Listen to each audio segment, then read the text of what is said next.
पूज्यपाद दंडी स्वामी अष्टोत्तर शशि श्रीमद भक्ति विश्वास विष्णु गोस्वामी गुरु महाराज जी के पावन श्री चरण कमलों में असंख्य कोटि दंडवत ज्ञापन करते हुए उनकी अहेतु की कृपा प्रार्थना करता हूँ। परम गुरुदेव नित्य लीला विष्णु भक्ति रहित माधव गोस्वामी महाराज, जगत गुरु सरस्वती गोस्वामी ठाकुर प्रभुपाद, समस्त गुरु परंपरा के चरणों में कोटि कोटि दंडवत।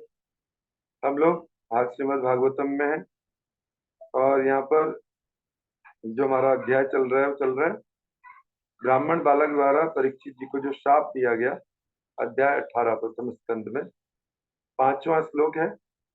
तावत् कलिर्न प्रभवेत प्रविष्टोऽपि सर्वतः यावदीशो महान् व्याम विमन्यव एकराट्।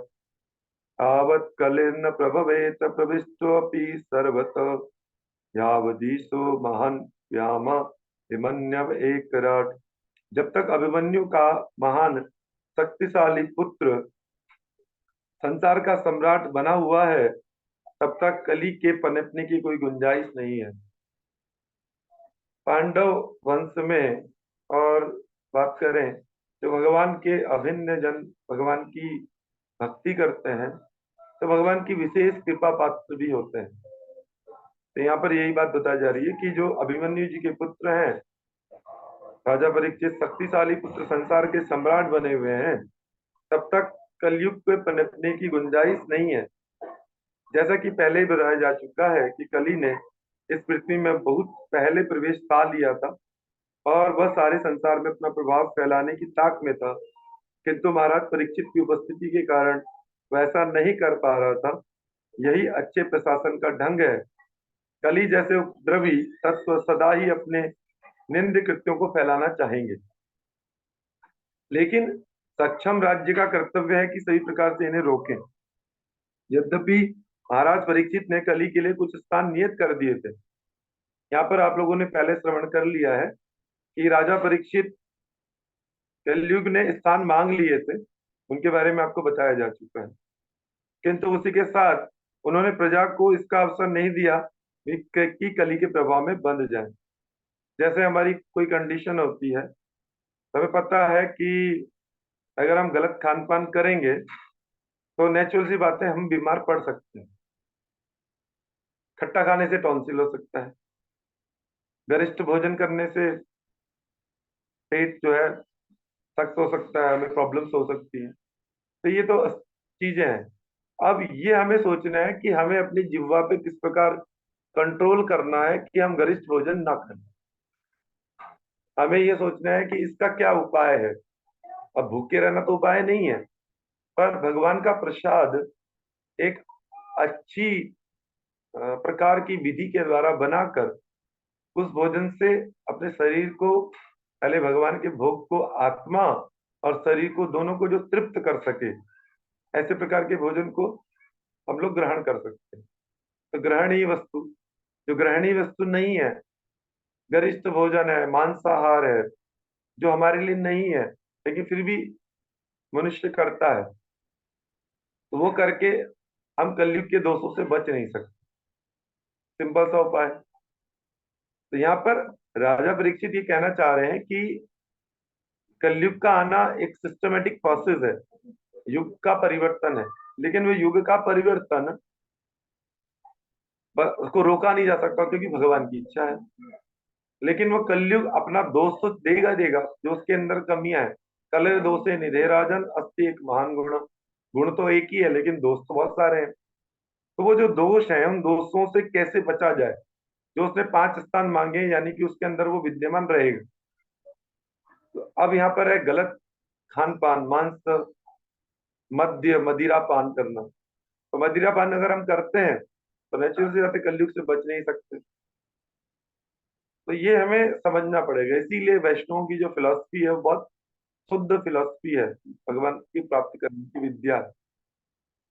अब यहाँ पर अगर बोल रहे हैं कि हम एक साधारण जीव हैं, तो एक सिस्टम गुरुदेव बता रहे थे कि आज सबसे बड़ी प्रॉब्लम क्या है, जो हमारे शास्त्र ने हमें आदेश दिया है, सबसे पहले गुरुकुलम सिस्टम, ये सब ध्वस्त हो चुके हैं। तो ब्रह्मचर्य की अवस्था ही नहीं है, तो ब्रह्मचारी नाम का कोई सिस्टम डेवलप नहीं है। अब एक ही सिस्टम बचा है, गृहस्थ। सबको यही बोला जा रहा है ग्रस्त बनो ग्रस्त बनो, तो ग्रस्त हो गए। लेकिन उसमें भी अगर आप व्यभिचार करेंगे तो फिर आप फंस जाएंगे, तो कलयुग आपको छोड़ेगा नहीं, वो आपको पटकनी लगा के ही रहेगा। वहां पर अवैध संघ को मना किया गया, अवैध पुरुष संघ अवैध स्त्री संघ दोनों ही गलत है, तो उसके लिए मना किया गया। यहाँ पर इस प्रकार से हम बच सकते हैं, अपना जो भी आप गृहस्थ आश्रम में रहते हैं उसी प्रकार से इसको मेंटेन किया जा सकता है। लेकिन उसके लिए क्या करना पड़ेगा, साधु संग करना पड़ेगा, क्योंकि हमारे अंदर तो काम क्रोध लोभ विकार डेवलप रहते ही हैं, सूक्ष्म मात्रा में किसी भी सुसुप्त अवस्था में कभी भी जागृत हो सकते हैं। तो उसके लिए आपको क्या करेगा, वैष्णवों का संग, भगवान की दिव्य हरि कथा का संग करना ही पड़ेगा।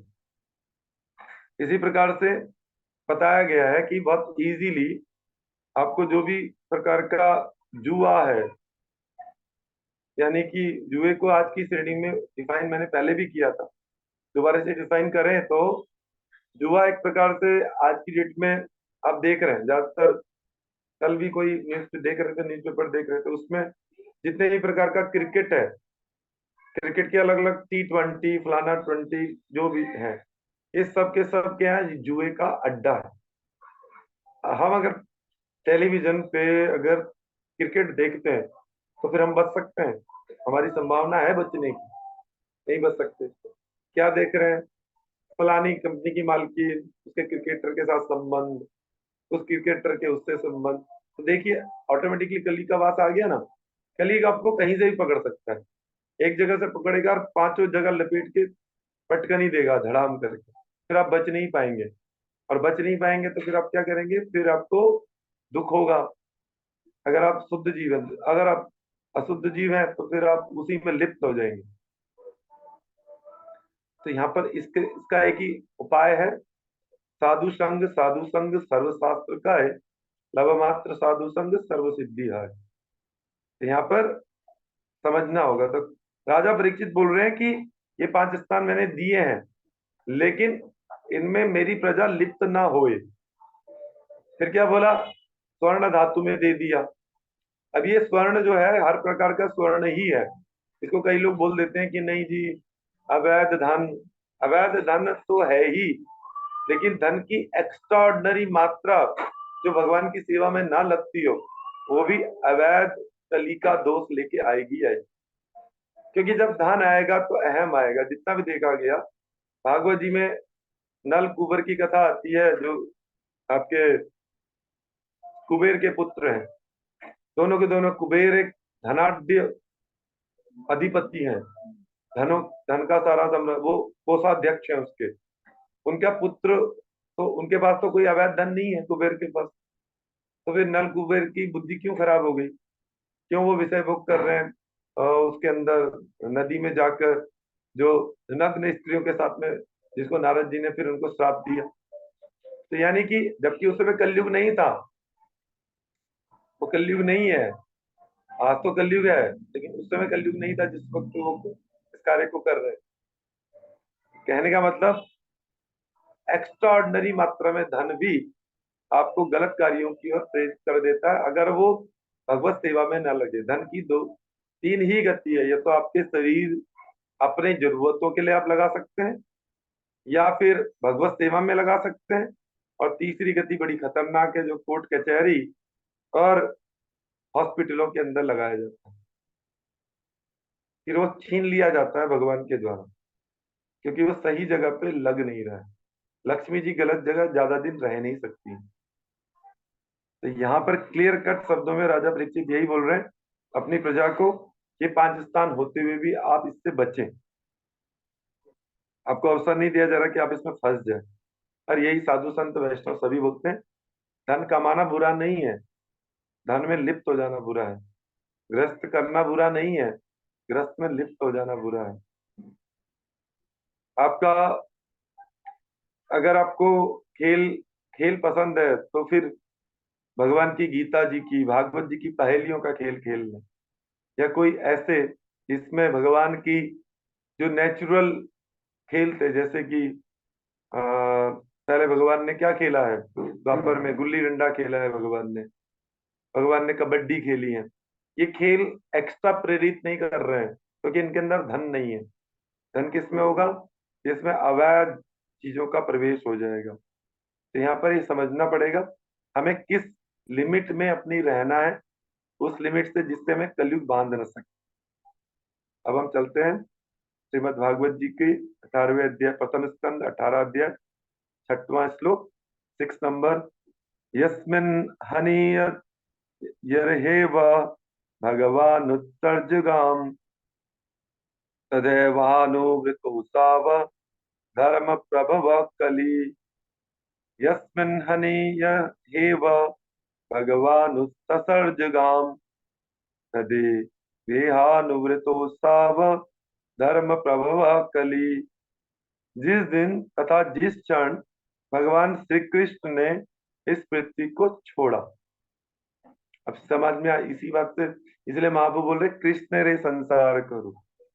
अगर आप वैष्णव का संग नहीं कर रहे हैं तो आप कलयुग से आप बच नहीं सकते। कोई ऑप्शन नहीं है आपके पास, नो ऑप्शन।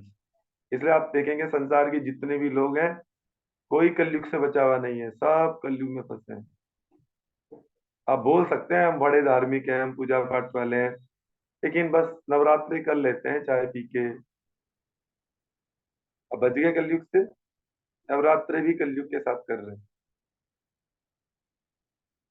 हम बोलेंगे हम तो जी बहुत अच्छे व्यक्ति हैं, लेकिन हम थोड़ा थोड़ा क्रिकेट देखते हैं, थोड़ा थोड़ा पैसा लगा देते हैं, उसे पैसा बढ़ा लेते हैं। ये सब चीजें हमें छोड़ नहीं सकती जब तक शुद्ध वैष्णव का, कृष्ण का संसार नहीं होगा। तो यहाँ पर साफ साफ बोल दिया गया, जिस दिन तथा जिस क्षण भगवान श्री कृष्ण ने इस पृथ्वी को छोड़ा, उसी समय समस्त अधार्मिक कृत्यों को बढ़ावा देने वाला कली, साफ साफ लिखा है, समस्त अधार्मिक, जिसको आप धर्म समझ रहे हैं वो धर्म नहीं, अधार्मिक कृत्यों, जो अधर्म को बढ़ाने वाले कार्य हैं उनको बढ़ावा देने वाला कली इस संसार में आ गया। भगवान के जाते ही उसने प्रवेश कर लिया। भगवान तथा उनके नाम, यश, गुण सभी अभिन्न हैं। भगवान की उपस्थिति के कारण कली पृथ्वी की सीमा में प्रवेश नहीं कर पा रहा था। इसी प्रकार यदि भगवान के पवित्र नाम गुणों आदि के सतत कीर्तन का प्रबंध हो, बार बार बोला जा रहा है, नाम नाम कारी बहुधा निज सर्व शक्ति सार पिता नियमत स्मरणे न काल एतादृशी तव कृपा भगवन ममापि दुर्दैव में दृश्य मिहाजनी नानुराग। भगवान ने तो अपने हर नाम में इतनी महिमा, इतना भरपूर मात्रा में उसकी ताकत दे दी है, लेकिन हमारा दुर्भाग्य है, दुर्दैव है कि हमें उस नाम में रुचि नहीं है। कारण क्या है? हम दुर्भाग्य जीव हैं। तो फिर कैसे होगा? कैसे दुर्भाग्य जीव भगवान को कृपा को प्राप्त करेंगे? साधु संग, वैष्णव का संग, अच्छे भक्तों का संग करने से, जहां पर भगवान का नाम संकीर्तन होता है, उस जगह से आप स्वतः हरिनाम माला भी नहीं कर सकते। बोलने की बात, स्वतः हरिनाम जब संकीर्तन नहीं कर सकते, पहले शुद्ध वैष्णव का संग, वैष्णव का, शुद्ध वैष्णव तो मिलने और दुर्लभ है, लेकिन कम से कम वैष्णव का संग तो करें और भगवान का एक वातावरण डेवलप करें अपने घर में, कृष्ण का संसार बसाने का, राधा रानी का संसार बसाने का। जब वो संसार बसेगा तो वैष्णव आएंगे, वैष्णव आएंगे तो संकीर्तन भी होगा, फिर भगवान की हरि कथा भी होगी। इस प्रकार से हमें वैष्णव आचार्य शिक्षा दे रहे हैं और यहाँ पर बताया जा रहा है संसार से कली को भगाने की यही एक युक्ति है। अगर आप चाहते हैं आपके घर में कलयुग का प्रवेश कम से कम हो, तो वैष्णव का प्रवेश ज्यादा से ज्यादा होना अति आवश्यक है। आधुनिक मानव समाज में भौतिक विज्ञान के कारण बड़े बड़े विकास हुए हैं और लोगों ने वायु में ध्वनि का विस्तार करने के लिए रेडियो तक की खोज कर ली है। अतएव इंद्रिय भोग के लिए किसी भद्दे स्वर को प्रसारित न करके, यदि राज्य भगवान के पवित्र नाम यश तथा उनके गुणों की दिव्य वाणी को जिस तरह से वे भगवत गीता या भागवत से प्राप्त होते हैं प्रसारित करने की व्यवस्था करे, तो उचित वातावरण उत्पन्न होगा, संसार में धर्म की पुनः स्थापना होगी और इस प्रकार प्रशासक लोग जो संसार से भ्रष्टाचार के उन्मूलन को लेकर इतने उत्सुक हैं सफल होंगे। कोई भी वस्तु बुरी नहीं होती है, उसका उपयोग ही बताता है कि वो बुरी है कि अच्छी है। यहाँ पर वैष्णव आचार्यों की फिलॉसफी बिल्कुल अलग स्पष्ट कर रही है सिद्धांत को कि वस्तु बुरी नहीं है, मोबाइल बुरा नहीं है। हम नहीं बोल रहे मोबाइल छोड़ दो, मोबाइल बुरा होता तो फिर आप हरी कथा कैसे सुन रहे होते। लेकिन बुरा क्या है? हमारा स्वभाव बुरा है, कलयुग का प्रवेश बुरा है, वो हमें गलत चीजों की ओर प्रवृत्त करता है, वो बुरा। तो फिर क्या करें, कैसे करें? उसके लिए सिंपल सा उपाय दिया गया, वैष्णव के बताए हुए सिस्टम को अपने जीवन में अप्लाई कर दो। वैष्णव क्या बोलेंगे? वैष्णव बोलेंगे प्रातः काल उठिए, वैष्णव बोलेंगे सुबह उठिए, भगवान को आप पाली भोग लगाइए, आप गलत खान पान मत करिए, सुबह उठ के भगवान का नाम जप करिए, भगवान की सेवा करिए, अपने पूरे दिन को भगवत सेवा के ओत प्रोत इंगेज कर दें। अगर आपको पढ़ना अच्छा लगता है तो भगवान की कथा पढ़े, फिर चार लोगों को सुनाए, आसपास के भक्तों को, आपका भी भला और आसपास के, आपका भी स्पिरिचुअल डेवलपमेंट होगा। यही बात बोली जा रही है, महाराज जी यही बात बोल रहे हैं। फिर अगर आपको करना है तो आप भगवान की कोई सुंदर जो वैष्णव की कथा है उस कथा को आगे सुनिए, सुनाइए, उन्हीं को सुनी करके। हमें बहुत कुछ करने की आवश्यकता नहीं है, हम अपने आप की विद्वता साबित करने के लिए बोलने की मैं बहुत बड़ा विद्वान हूँ, that's not a practical solution. हम तोता बन जाए, रट्टू तोता बन जाए, वैष्णव की कथा सुने, उसी रटी हुई कथा को भी अगर हम बोल देते हैं, दैट्स सॉल्यूशन, वो एक सॉल्यूशन है। क्योंकि शुद्ध वैष्णव की जो कथा है वो अपना असर करती ही है, वो अपना कार्य करके ही रहती है, क्योंकि वो उस अनुभूत कर चुके हैं उन विषयों को, उनके जो अनुभूति विषय है। अब ये जो आप भागवत जी श्रवण कर रहे हैं, एक शुद्ध वैष्णव आचार्य ने अनुभूत करा हुआ अपना सारांश आपको दे दी। हम इसको एज इट इज भी सुन लें, उसमें क्या नुकसान है? सब कुछ प्रैक्टिकली सब कुछ जानते, क्या वो नहीं जानते कि कलयुग के जीव कितने विषयी हैं, कितने भोगी हैं, कितना क्या स्थिति है हमारी, सब जानते हैं। लेकिन उसके बावजूद भी वो कृपा कर रहे हैं, क्योंकि महाप्रभु की आज्ञा है, जाओ घरे घरे मांगो ही भिक्षा, ला कृष्ण भज कृष्ण कर कृष्ण शिक्षा। तो इस अगर हम इस चीज को समझें तो इसी प्रकार से हमें समझना होगा, है जो तुम मेरे अवगुण देखो, भगवान हमारे अवगुण देखें, वैष्णव हमारे अवगुण देखेंगे, तो फिर तो हम पात्र ही नहीं है, हम हरिनाम के करने के पात्र नहीं है। लेकिन वो अवगुण नहीं देख रहे हैं, वही देख रहे हैं इस जीव को कृपा करनी है, वो कृपालु है। वैष्णव का गुण है कृपालु, वो सरल है, वो चाहते हैं हमें इस कीचड़ से उठा के भगवान की और ले जाना चाहते हैं। भगवान के इस बृहद वृदंग की जो भगवान की हरि कथा है, इसकी सेवा है, इसमें हम अपने जीवन को संलग्न कर दें, यही एक आसान उपाय है। इसके अलावा और कोई अन्य उपाय नहीं। आपको जो पसंद हो, आपको कीर्तन पसंद है आप कीर्तन करिए, कीर्तन सुनिए। आपको अध्ययन पसंद है आप अध्ययन सुनिए, अध्ययन करिए। आपको नहीं, आपको इतना रुचि नहीं है, आप घर में रसोई बनाते हैं, आप बढ़िया से बढ़िया ठाकुर जी को बढ़िया से बढ़िया भोग बनाइए, बढ़िया से, वो भी एक सेवा है। भगवान का नाम कीर्तन करते करते भगवान की रसोई सेवा करिए, सब कुछ ही भगवान की कृपा देने वाला है। आपको कोई रुचि है कोई कार्यों की, आप भगवान के मंदिर का मार्जन करिए, आप भगवान की झाड़ू लगाइए, पोछा लगाइए। ये सब सेवा करने से भगवान भी प्रसन्न होते हैं और गुरु वैष्णव भी प्रसन्न होते हैं। अब यहाँ पर स्पष्ट वर्णन है। अब एक सातवां श्लोक, एक श्लोक को और कर लेते हैं। नानुद्वेष्टि कलिम सम्राट सारंग इव सारभुक् कुशलान्यासु सिद्ध्यन्ति नेतराणि कृतानि यत्।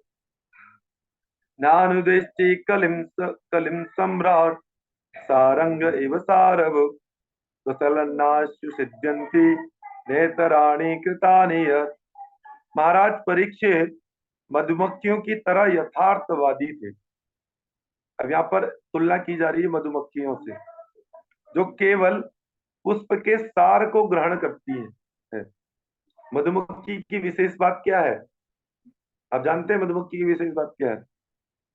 मधुमक्खी जो इतना बड़ा पुष्प है, पुष्प में पत्तियां हैं, पुष्प में और बहुत कुछ है, वो क्या करती है, उसके जो पुंकेसर है, जिससे उसका मुख्य शहद बनना है, उस पुंकेसर को ग्रहण करती है, उस पुंकेसर को क्या करती है, इकट्ठा करती है। तो यही राजा परीक्षित जी के बारे में बोला जा रहा है कि वो बोल रहे हैं कि कलयुग के इन अवगुणों से हम बचें, और जो उसका गुण है, एक ही गुण है भले ही, उस एक गुण को अपने जीवन में अप्लाई कर दें। क्या? कि हरेर नाम हरेर नाम एव केवलम, कलु नास्ते व गतिर अन्यथा। भगवान का, हरि का नाम कलयुग में एकमात्र औषधि है। उससे रिलेटेड सारे कार्यों को करना शुरू कर दें। इसलिए ऐसे ही राजा परीक्षित पुष्पों के सार को ग्रहण करते हैं। शहद के बारे में, दुग्ध के बारे में बोला जाता है, ये एक प्रचुर मात्रा में एक हाई क्वालिटी फूड है। एक हमने पेट भर के खाया, क्या खाया? रोटी सब्जी दाल चावल ये सब खाया, ये भी जरूरत। लेकिन उसका खाने के बाद क्या है, थोड़ा सा आलस्य भी आता है।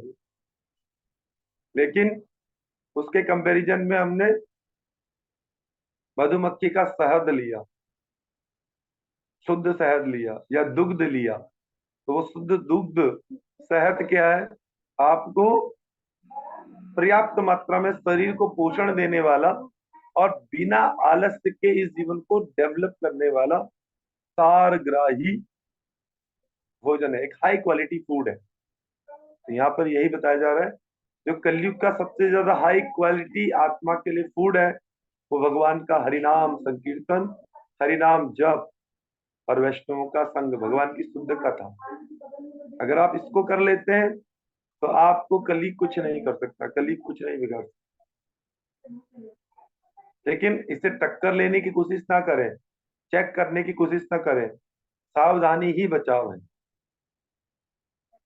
हम साधारण जीव हैं, हम चैलेंज नहीं कर सकते कलयुग को, किनारे से निकल जाएं, कलयुग के दोस्तों को किनारे कर दें, उसकी ओर अग्रसर ना करें, अपने मन बुद्धि को उस ओर ना लगाएं। तो शास्त्र ने बोल दिया है, तो ये ना सोचें कि चलो एक बार हम भी ट्राई करके देखते हैं। तो एक करोड़पति जो क्या है, वो आजकल गेम चल रहे हैं, हाँ चलो अपने भाग्य को आजमाइए और टीम बनाइए, टीम बना के फलाने फलाने व्यक्ति ने 1 करोड़ रुपए जीत लिए। अब लालच तो हमारे मन में भी आ रहा है, भाई लालच कहाँ ले जा रहा है, कलयुग के पास ले जा रहा है। अगर आपको भगवान ने कृपा करनी है, भाग्य में है, तो चिंता मत करिए, वो 1 करोड़ रुपए आपको भगवान आपके घर में ही दे देंगे, अगर आपके लिए वो जरूरी है। Why you are trying to कली, कली को क्यों चेक करना चाह रहे हैं? आप चाह रहे हो आ जाए आपके घर में, तो फिर ये सिद्धांत शास्त्र दे रहा है, शास्त्र को ज्यादा चैलेंज करने की कोशिश ना करें, कलयुग को चेक करने की कोशिश ना करें, वो आपको चेक कर देगा, आप लपेटे में आ जाएंगे। आप तो कुछ जगह बचना, विधि निषेध, जो निषेध आज्ञा की गई है, कलयुग के 5 जगह पे नहीं जाना है, 5 जगहों से बचना है, तो आपको बचना ही पड़ेगा। इसी को वैष्णव बोलते हैं, जरूरत से ज्यादा पैसे के पीछे मत भागिए। हाँ जरूरत है आपको, घर चलाने के लिए, आवश्यकता के लिए पैसा चाहिए, उतना पैसे के लिए आपको भगवान आपके भाग्य के अनुसार दे रहे हैं।